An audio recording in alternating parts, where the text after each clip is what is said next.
একটা পুরনো পার্কে প্রতিদিন বিকেলে একজন পেনশনার আসতেন। হাতে একটা পুরনো লুডো বোর্ড, 4টা গুটি।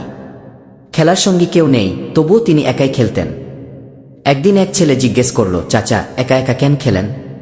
পেনশনার হালকা হেসে বললেন, এই গুটিগুলো আমার জীবনের দিন। তিনি গুটি ফেলেন। 1 উঠলে বলেন, এই দিনটা কষ্টের ছিল। 6 উঠলে বলেন, এই দিনটা আল্লাহ অনেক কিছু দিয়েছেন। গুটি ধীরে ধীরে এগোয়, কখনো সাপ, কখনো মই।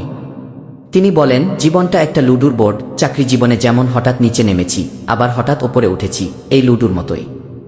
ছেলেটা চুপ করে শুনছিল। শেষে পেনশনার বললেন, চাকরি শেষ হতে পারে, কিন্তু আল্লাহর দেওয়া শিক্ষা শেষ হয় না। পার্ক ছাড়ার আগে তিনি গুটিগুলো ছেলেটার হাতে দিয়ে বললেন, জীবনে গুটি তোমার হাতে নাও থাকতে পারে, কিন্তু চালটা যেন সৎ হয়। জীবনের সফলতা ব্যর্থতা দুটোই পাশাপাশি থাকবে, একটা অন্যটার পরিপূরক। কষ্ট না থাকলে সুখের মর্যাদা অনুভব করা যায় না।